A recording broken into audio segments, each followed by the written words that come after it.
Modern civilization began in the dirt and sand of the arena.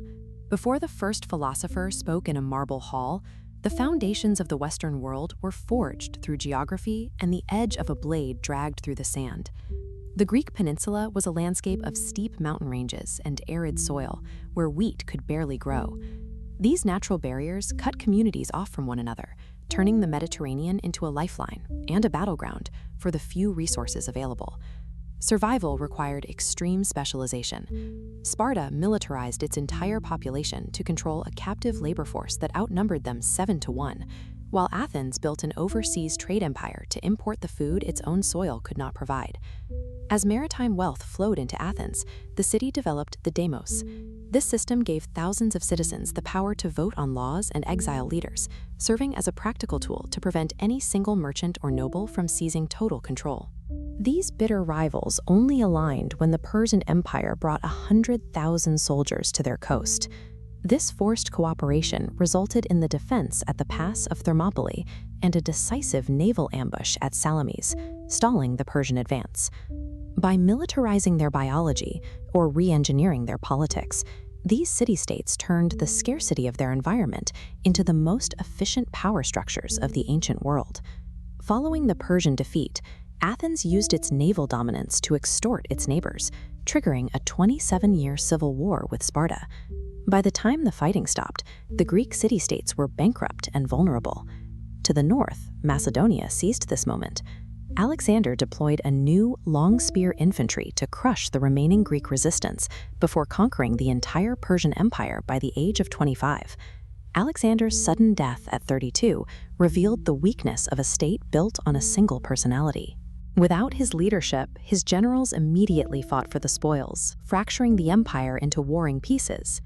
While Alexander's heirs fought in the east, a small trading village on Italy's Tiber River established a different model. They had recently overthrown their kings and sworn a public oath that no single man would ever rule Rome again. This was the birth of the Republic, or SPQR. It was a political machine that distributed power among an elected Senate and 2 consuls, creating an institution that remained stable regardless of who was in charge. Rome's expansion across the Mediterranean inevitably led to a clash with Carthage, the era's dominant naval power.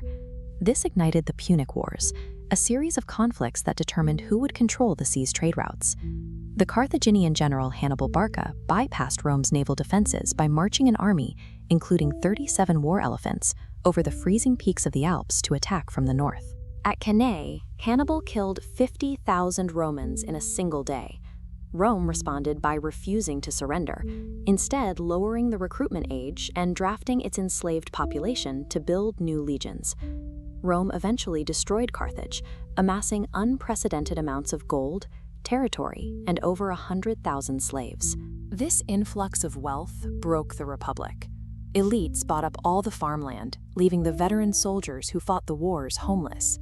This created a permanent divide between the ruling class and a desperate, landless public. Julius Caesar rose to power by exploiting this instability. He spent 8 years conquering Gaul, using the spoils to win the absolute loyalty of his army and the support of the Roman poor. When the Senate ordered him to disarm and return for trial, Caesar chose to march his legions across the Rubicon River. This act was an open declaration of war against the Republic. Caesar defeated his rivals and forced the Senate to name him dictator in perpetuity, ending 5 centuries of shared Roman governance. In a final attempt to restore the old order, 60 senators led by Brutus ambushed Caesar on the Senate floor, stabbing him 23 times. The assassination failed to restore the Republic.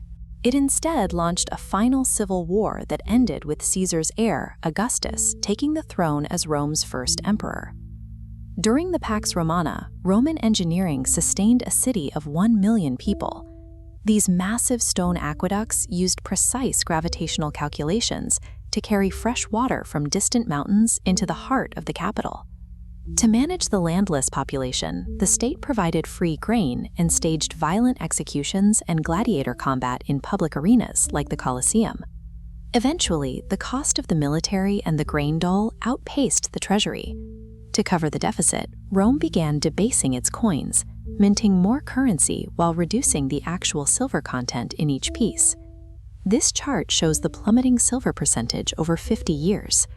As the currency lost its value, hyperinflation destroyed trade and made it impossible for the state to pay its soldiers.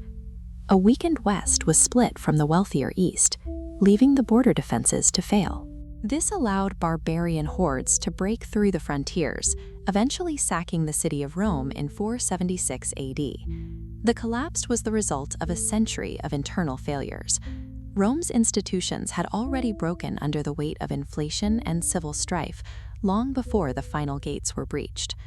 After the fall, the physical monuments of the ancient world were slowly looted for stone or reduced to rubble.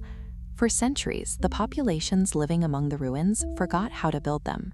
By excavating the buried columns and studying ancient ruins, Renaissance thinkers began to recover the engineering and artistic techniques that had been lost for a millennium. The survival of ancient texts on parchment proved more durable than stone. These manuscripts preserved the geometry and logic that became the basis for modern scientific thought. Modern states were built by copying the vaulted domes and the legislative structures of Rome.